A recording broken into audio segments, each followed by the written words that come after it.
Welcome to a new episode of Superpowered Fancast. This is Darren.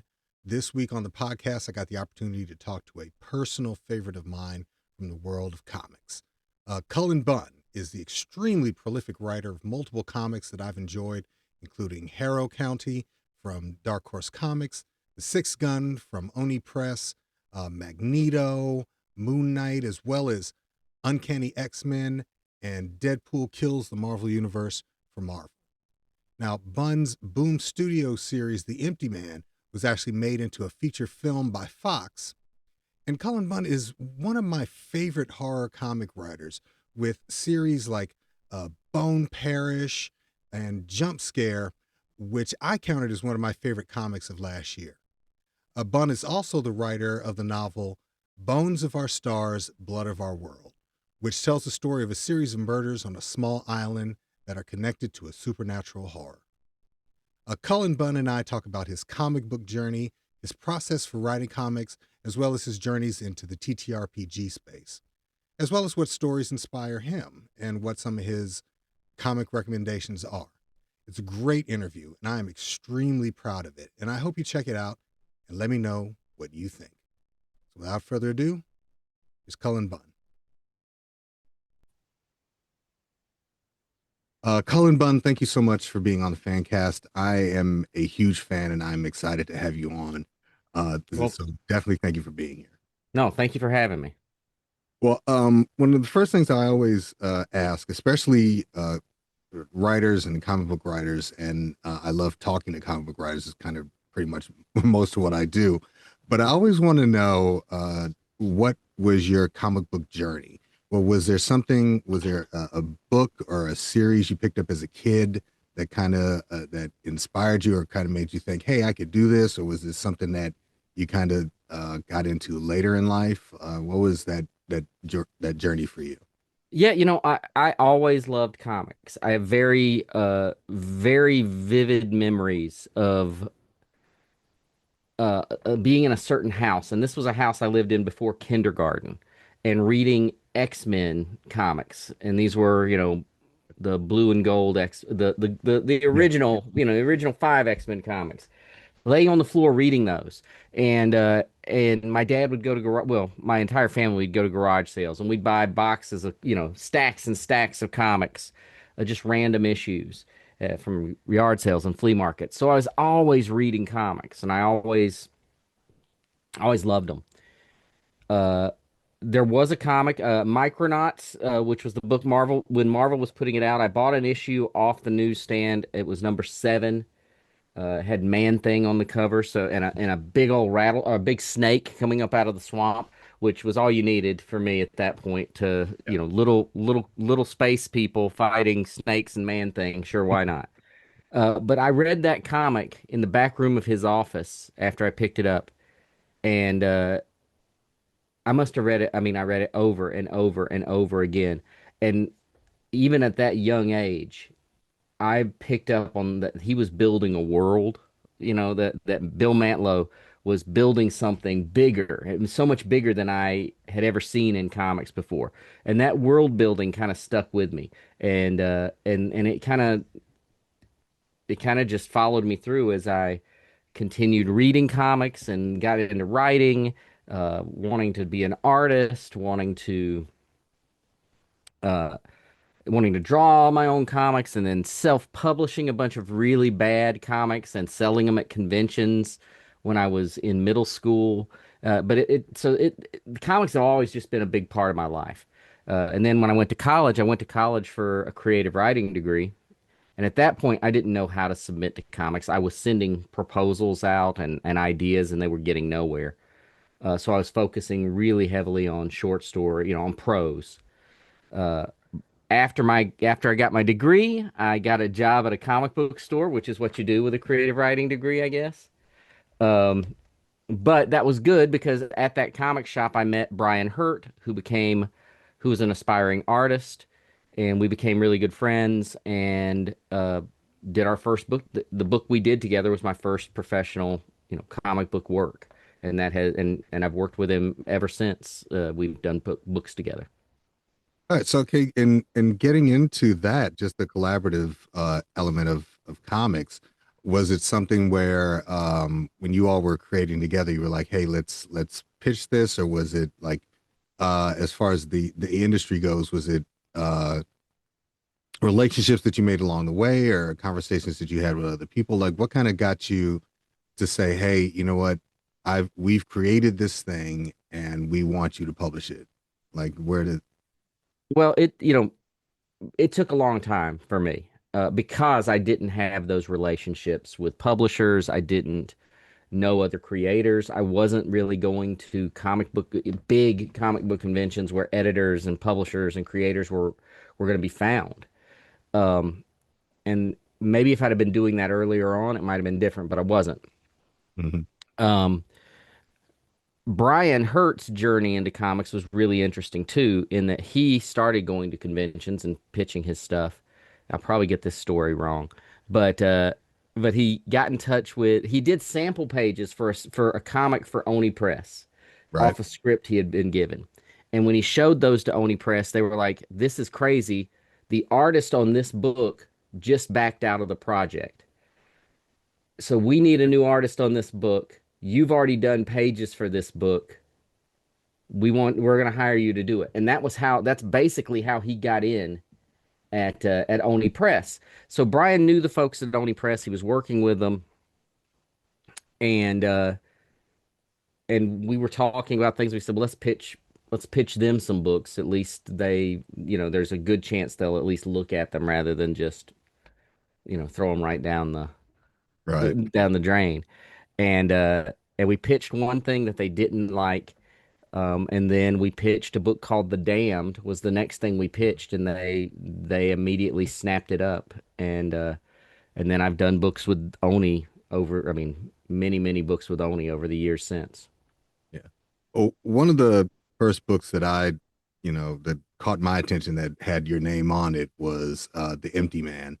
Like I Sure. started reading that series, and then like because it connected with me so much. I'm a huge Stephen King fanatic. Like I've read Hmm. like all of his books. I've seen every Stephen King movie. I've been reading The Stand and It since I was like 8 years old when I really should not have been. That's too young to read The Stand in it. Come Exactly. on. They say that all the time, but it formed so much of my personality, but or maybe my cynicism. But um I started reading The Empty Man, and then just started seeing your name on other books, and then I was seeing like so many other books that you've written, and I was uh you became you one of those people that's incredibly didn't say that wrong, incredibly prolific, and which I appreciate. And I don't want to ask the question of where the ideas come from, but I really kind of want to know um how do you budget your time when you're writing so many different types of things like Harrow County and things from Marvel and things from DC? Like how does that process work when you get onto a book that you're writing? Some days much better than others. There was a time where I was working on so many books at one time, and it was a little bit of a logistical nightmare for me in terms of keeping it straight because I what I don't like to do and what I don't do and I've never done unless there was some sort of emergency at a publisher level, which sometimes happened. I don't work on two books at the same time. So if I'm writing, and what I mean is if I start writing a script for, say, The Empty Man, I'll finish that script before I move on to a different project. I might be writing several scripts, but I won't juggle back and forth during the day. I won't work on The Empty Man and The Six Gun and Magneto all at the same time because I get too confused. So I try to focus. I usually spend in the mornings, I spend a little bit of time just doing that, focusing and figuring out what I have to do. And then I just buckle down and I write. Um, the sitting down and writing of it has never been and well, rarely has it been an issue for me. I usually can just sit down and do it, and I'm happy to do it. with a few exceptions. There have been some weeks, maybe in the last several years, more often than not, where I'm just like, "Ah, I just don't want to do anything. I'm just gonna sit in front of my desk with my head in my hands." Um, but usually I don't have a problem, you know, focusing on getting the work done. I usually know what my deadlines are. I can I can take my deadlines, take my knowledge of what I can do within whatever amount of time it is, and budget that out. And I make a schedule every week of I've got to write these comics, and these are the days I have to write them. And even at my busiest, I found that if I wrote 5 pages a day, 5 comic book pages a day, I could stay on schedule. Right. And for me, writing 5 comic book pages is nothing. I mean, it takes very little time out of my day. Uh, Outlining and planning the issues takes quite a bit more time. But once I have the outline and the plan in place, writing the pages is a breeze. I was going to ask something along those lines. Like, is it outlining? And you just, I mean, you already said it. Do you outline the entire story, or is it something where you outline your ideas and then the story begins to take shape? And are there things that change during the course of the writing from Oh what yeah, you outline? yeah. So I go through several outlining phases. First is the idea. Just okay, I've got this idea of what I want to do in the issue. And depending on the collaborator, you might talk that out with the collaborator. Say, "Hey, here's what I've got in mind." But a lot of times they're okay with me just going for it. They want to be surprised by what I'm going to put in the issue, whatever, and I might give them a high level idea. But so I have a high level idea that I could probably put together in a really messy paragraph, that probably doesn't read very well. And then I go through a very high level outline, which is just, I mean, I've jokingly in the past said it can be boiled down to run, fight, talk, you know, car chase. It's just very, and then I kind of budget how many pages I think that needs to be. Then I do another outline where I break it down a little bit further, and then I do a final outline. Um, and my final outlines for comics are so detailed that I could give them to a comic book artist and they could draw the issue easily. Right. They would know every panel, what I'm going to have, what's going to be on every panel. I could send that to an artist and they could draw it. And the story goes that DC took my final outlines and that's what they use now to train their writers. They use the Cullen Bunn outline. Um, but after that, then I go to a complete script. But the complete script is super easy because Right. I know everything that's going to happen on the page. I know everything that's going to happen in each panel. Yeah, you've Um, taken those steps yeah. beforehand. Yeah. So it's a breeze. But but yeah, the story definitely changes. I get surprised.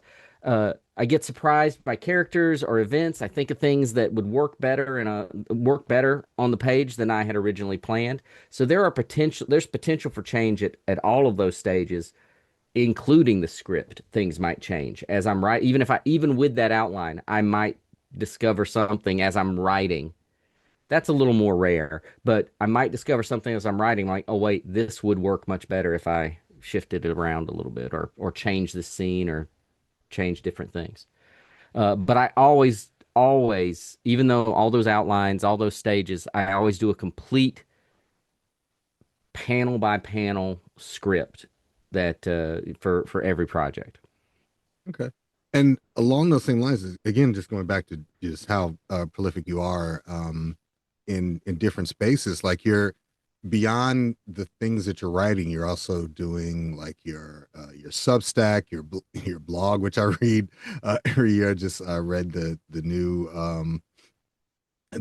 uh, issue right now, and you're on Yeah. Nightmare Fuel on your Substack, and I listen to your podcast, and you're getting into like the TTRPG space, which is something that I love. So is it I mean, I don't want to ask if it's hard to kind of juggle those things together, but are there things like how enjoyable do you find them, and are there different enjoyments in each one? Yeah, I still enjoy all this stuff, and that's the thing is it's a little weird because the things that I enjoy doing have become my career. So to some degree, it's not that I can play a role-playing game and enjoy the role-playing game, but in the back of my head, I'm always thinking, okay, how does this work? How does this, how are these elements, making something that could be sellable to gamers? Um, Same with comics. I read a comic, I can't help but think about it from the writing side of it. How does it, what's working, what's not, and how do you, pull similar things off? Novels, everything that I do all those things, but I do genuinely love them. I also love the challenge that each of those projects presents. Right. I like the differences. I like that it doesn't get boring. The biggest challenge is I have all these ideas, and there are so many ideas for projects I want to do that I will never ever get to in 1,000 years. I'd never get to all the projects I want to do. Right. Um, that's the biggest frustration, probably. But and talking about that space, especially TTRPG, I as a TTRPG player, I'm definitely interested in Quill Codex and Monsters, Menaces, and Malcontents, and like my group is playing Curse of Strahd right now, so Oh, we're nice. kind of definitely leaning into like horror elements. But uh what prompted? Well, you just kind of said it that you were playing TTRPGs and then just decided you wanted to start writing it. Yeah, Was it is it a something that was it the mechanics of it or the storytelling that you just kind of that interested you in doing it I, on your own? I absolutely am more of a storytelling side of I mean, I play Dungeons and Dragons with my friends, but if they're going to be rules, they're going to have to tell me because I don't really pay attention to them. Mm-hmm. Um, and I have over the years obviously played a lot of different games with a lot of different rule systems, things I like, things I didn't like. And then the real reason I put together Quill and Codex is I was working with Outland Entertainment, and we were talking about doing just a whole bunch of different um, RPG setting type material, and a lot of this still hasn't is still to come out.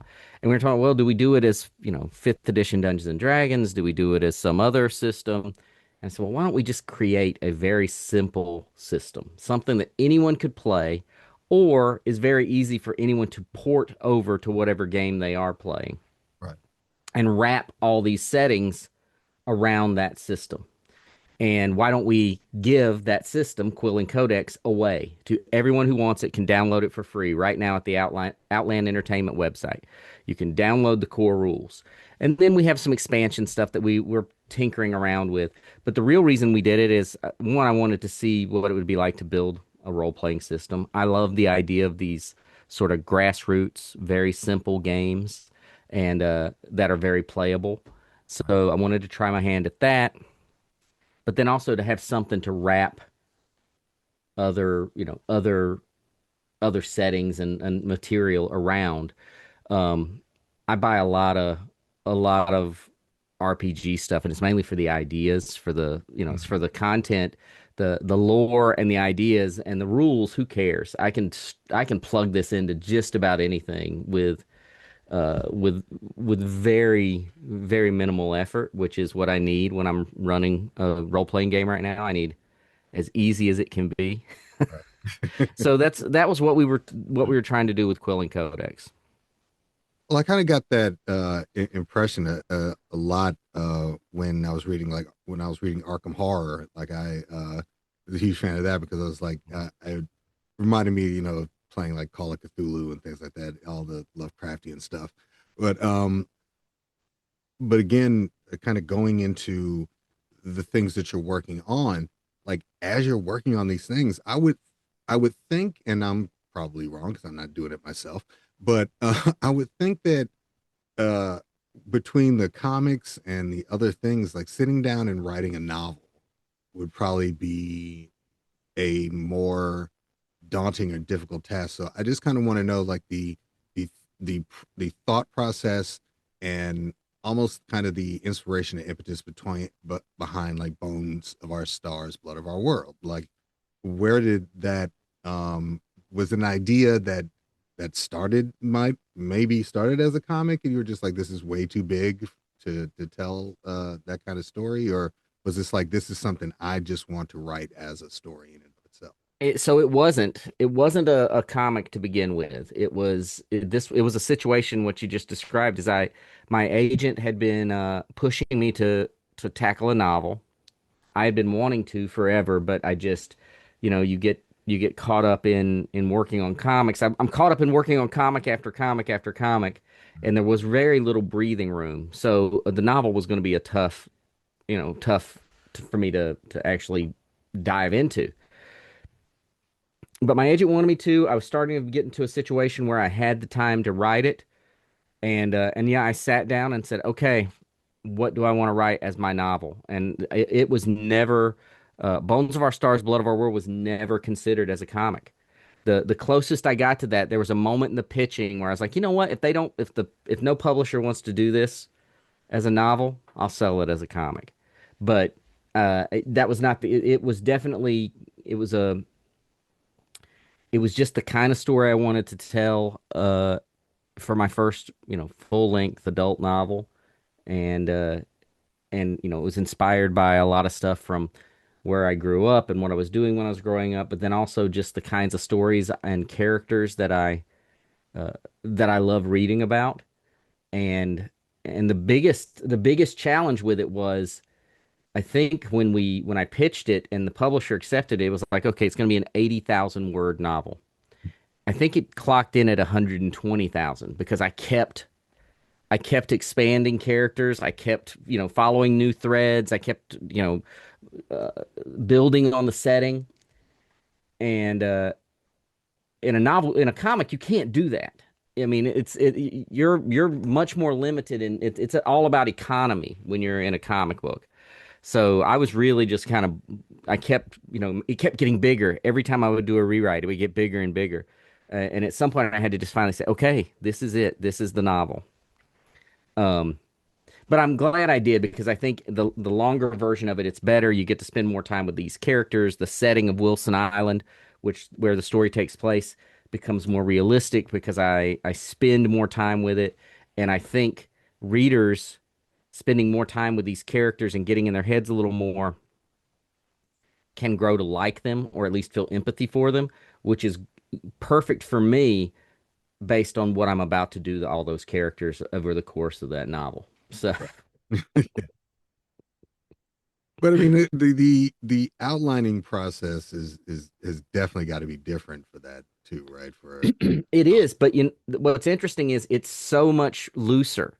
The outline yeah. for the novel was much looser than the outline for a comic. It was more like a chapter by chapter, a few sentences. This is what I want to happen in this chapter. Bam, bam, bam, bam, bam, just all the way down. I didn't have the structure of the comic book outline because I didn't need it. And in fact, I don't I don't have them near the desk anymore. A lot of the outline I did on postcards. So I've got a stack of Mhm. postcards that I just basically wrote all the scenes I wanted to do in the novel, and I organized them by chapter, and I could just riffle through them as I was writing the book. That's interesting because I would think, and again, I'm not doing it myself, but I would think that it would be that a outline for a novel would be denser, because you're telling a longer story, and then a comic you got maybe like 23, 30 pages to tell that whole story in. So Right. that's interesting. Not for me. My Interesting to outlines think. were much the outline was just a little looser and it left a lot more room for the surprises, really. Um, and I mean, I'm sure there are other writers out there who really, really have like very dense, very specific novel outlines, but I'm pretty happy with this. For me, this outline worked well for how I work. So the next novel, that's how I'm outlining it too. I'm doing it the same way, and it's a little, it's detailed enough. You know the story, but Mhm. the thing is, like with a comic outline, I feel like okay, I've got people who have to understand this before it gets into production. And with the novel outline, it's okay, I have to understand it before it gets into production. Okay. And just that transition, I guess, again, talking about comics and novels. I mean, you transitioning. How was the transition going from finishing the novel to then going back into comics, like especially because I want to talk about a deluge Yeah. from Ignition. Like, how was that transition, and then what what can you tell us about Deluge as a series? It it was a it was a it was a refreshing transition, right? I was like, okay, I just finished this massive novel, this massive horror novel, and it's just me. It's all me. I'm on the line here for this thing. So, uh, if people love it, it's because of me, and if they hate it, it's because of me.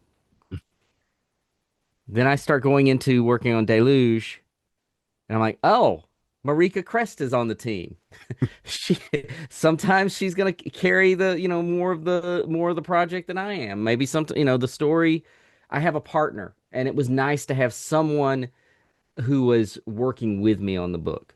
Right, And Deluge is about it's a horror comic. It's about a women's prison that was built on a floodplain. It does flood, and it floods so rapidly that they have to evacuate the inmates by boat because the prison is filling up with water. And that's all based on a true story. Where it is not based on a true story is that something awful comes up in the water during the flood. Something horrendous comes up in the water and then becomes a fight for survival for the inmates and the guards who are trying to get out of this prison. right. I always want to, especially horror writers. It just always because I love the genre so much. Is one of the questions I always want to ask is, and especially when you're talking about something like, is it a you see the story and then you see the monster, or do you see the monster and build a story around it? Well, I guess it's probably different. In this case, I saw the story and built the monster around that. Um, and really a lot of times it's you see the story and you build the characters and then the monster enters the thing, because if you don't care about the characters, Yeah. if the characters are flat, then who cares about the monster? I mean, it's just something that's wading through cardboard, and you'd rather the monster, if it's gonna slaughter every single character, you either want the reader to love the characters or hate the characters, or at least you want them to at least feel something for these characters. Right. And the other book that you're writing for Ignition is a Ripcord. Now, Yes. what can you tell us about Ripcord? Because Rip. I've heard of it. I haven't had a chance to pick it up yet, so I definitely want to check it out. So Ripcord is a grindhouse horror adventure. It's the story of this young woman, Dylan, whose sister vanishes. Her sister goes to Australia to do glamping Yeah, and vanishes. And Dylan goes to find her. And what unfortunately, in Dylan's search to find her sister, she realizes that there is this drug called Ripcord that is turning people into murderous psychopaths. really. And in addition, Dylan draws the ire of the gang that is producing that drug. So Dylan finds herself caught in the middle of this really bloody, really violent fight to find her sister, as she tears her way across Australia. And it is an extremely it is a it is a high octane, high muscle, high violence adventure story. It kind of reminds me a little bit of like Mad Max as far as, especially with the setting, like with the Yeah, well, yeah, it's not a post-apocalyptic well, story, but because of the setting and where we're at yeah. and it definitely has those vibes. Because I mean, Dylan is very isolated in this in her journey. Okay. Um, Besides those two things, because I know, again, I keep throwing the word prolific around. What else are you currently working on as far as like other comics or books, things like that? Well, I am working on another novel, early stages of the next novel. I'm working on several more comics for Ignition Press that will be coming out, down the line. Um, and then I recently founded a charitable foundation called the Midnight Lantern Foundation, Mm, which is dedicated to uh, bringing a little joy to families in need. But we do it all through a horror, fantasy, and science fiction lens. right. So we're sharing our love of all things comics, novels, board games, tabletop role playing games. We're sharing our love of all that with families in need when they need a little light and hope in their life. Well, that's nice. As a kid growing up, I would have appreciated that a lot, and I've got kids, so I'm sure that's something Well, that.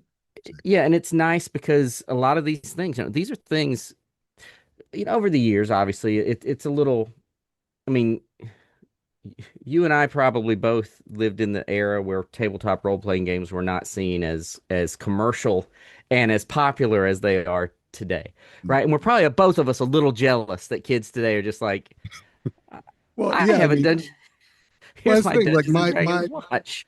yeah, I've got like I've got a 19-year-old and a 12-year-old, and both of them are playing Dungeons and Dragons, and I'm DMing a game for both for That's them awesome. as well, and it's just like just the I keep saying proliferation, but just the explosion of that space in popular culture. It's just like this is it was me and my friends playing on a Navy base and trying to find a space to do it in because no one wanted to let us use their house. Right. Yeah, Right.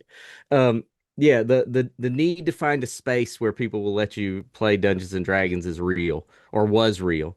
right. Um, but yeah, those games though, and those board games are great at bringing families together, and it's like an added benefit. We give a family some board games. It's not just that we're giving them a board game. We're giving things that they can do together, Yeah. and and it and yeah, and the one thing geeks love to do is share what they love. So Mhm. that's that's where it comes from, I guess. Yeah.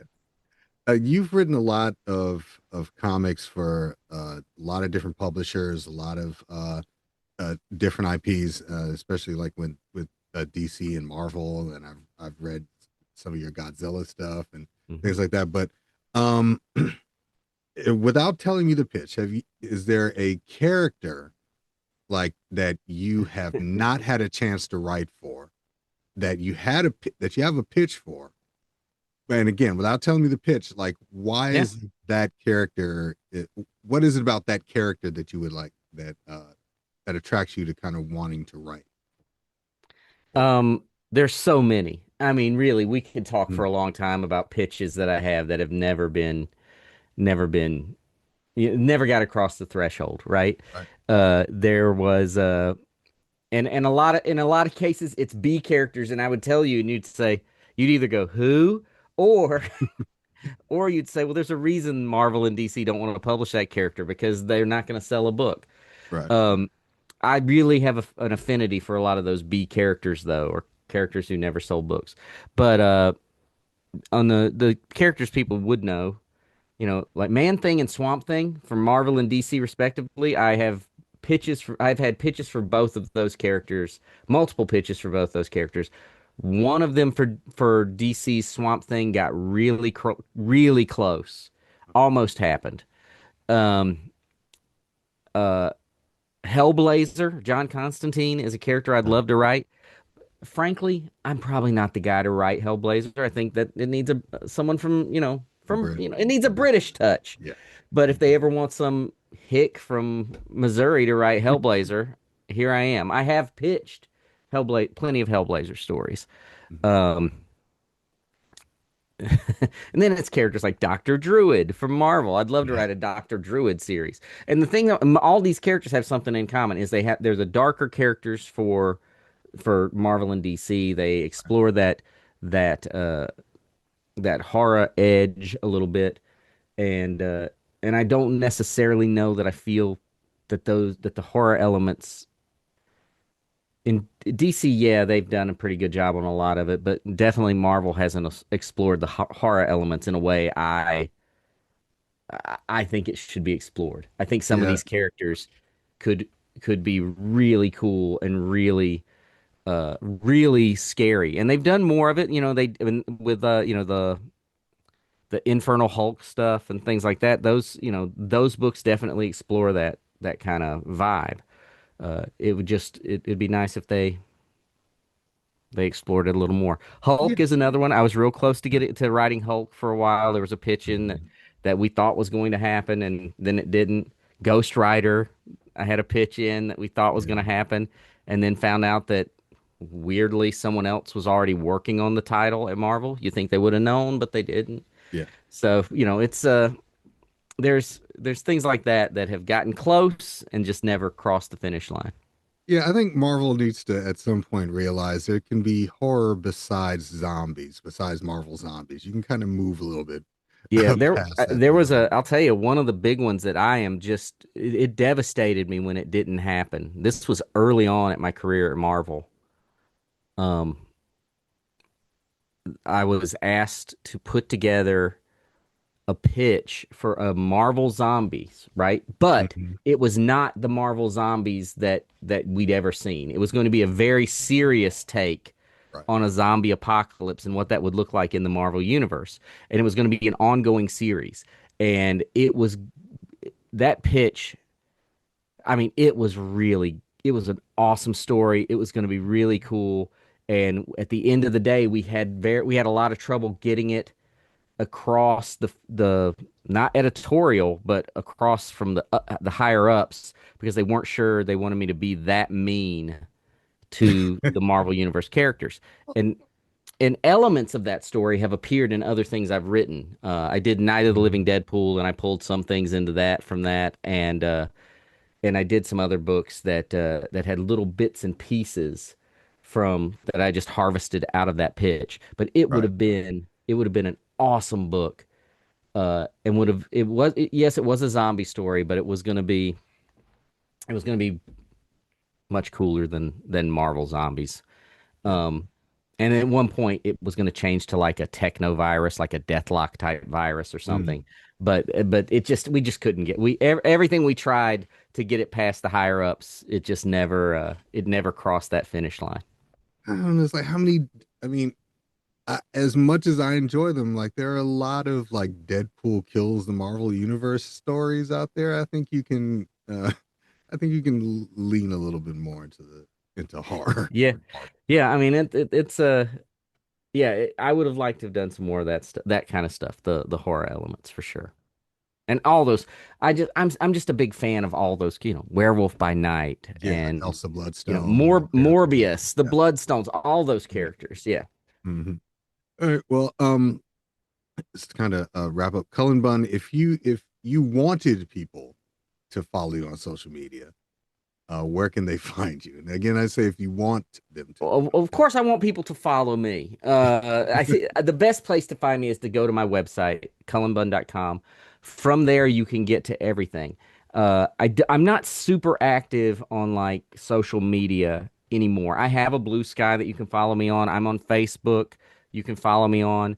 I have a newsletter that comes out every Monday called Nightmare Fuel. You can subscribe to it right from my website. If you subscribe to it from the website, you get like a free sampler of some short stories that I've written. Hmm. Um, so you can subscribe to that from there. And really, I also have on YouTube, I do a video podcast called The Colonoscopy, where I talk about different horror subgenres and I'll make a lot of recommendations and just share the love of that genre. And you can get that on YouTube very easily. You can get to it from my website very easily. So cullenbun.com is the hub to find everything. I'm gonna have links to to all of that Awesome. in the descriptions here and in the audio and on my YouTube channel. But Cullen Bunn, thank you so much for being on. I really appreciate it. Was just again before we go, was there anything else you kind of want to talk about as far as what you're working on, things that you kind of want people to check out, and also there's a question I kind of ask, and I kind of throw it out there a little bit, especially to writers. Is like, are there any books, they can be yours as well? Are there any books that you think that a comic book fan should read, like a quintessential story that you think they should check out? Quintessential story? Oh man. Well, there's a lot, right? There are many books that I would definitely recommend. I would guess most folks have read Alan Moore's Swamp Thing, but that is to me a quintessential comic book story to read. I also think uh the the well, now I'm gonna lose it. I Okay. apologize. I lost it. Of No, new no, no stuff problem. of new stuff that's coming out, I think Just Brutal from Dennis Hopeless is something really kind of special that you should check out, especially if you were a person who loved like He-Man Mm-hmm. and the Masters of the Universe kind of Yeah. stories. Just Brutal is like Dennis's take on that kind of universe, and that's great. I think if you want to familiarize yourself with my work, Harrow County or The Sixth Gun are great places to start. Even if you're primarily a superhero reader, read one of those books. I think they're great transition books. And if you want to break into, if you want to move away from comics for a little bit, I do think that Bones of Our Stars, Blood of Our World is I wrote it in such a way that it's very easily accessible. It's as many characters as there are, and as big of a story it is as it is. The chapters move very quick. It's a very fast read, and I think if you like my work in comics, you'll definitely like this story. Um, I know I had a couple of other big quintessential stories in my head, and now I just drew a blank on them. I guess I could turn and look right at the shelf back here. Um, uh, well, I always recommend these old EC books. They've been collected many Yeah. times. Those EC titles are awesome. Hellboy and BPRD are great titles and are Yes. they should be on everyone's reading list. Yeah. Uh, Junji Ito's books are just astounding in their weirdness and creepiness. And there's Preacher right over there, which I still love Preacher after all these years. Mhm. Garth Ennis's Preacher is a just a terrific title that I would recommend for almost anybody. Got it. Thank you so much. And again, I would I appreciate you being on, and I would love to have you back if I. Yeah, thank you so much. I really enjoyed it. Thank you so much. All right. Once again, I want to thank Cullen Bunn for being on the Superpowered Fancast this week. As always, you can find the latest news and reviews on my website, superpoweredfancast.com.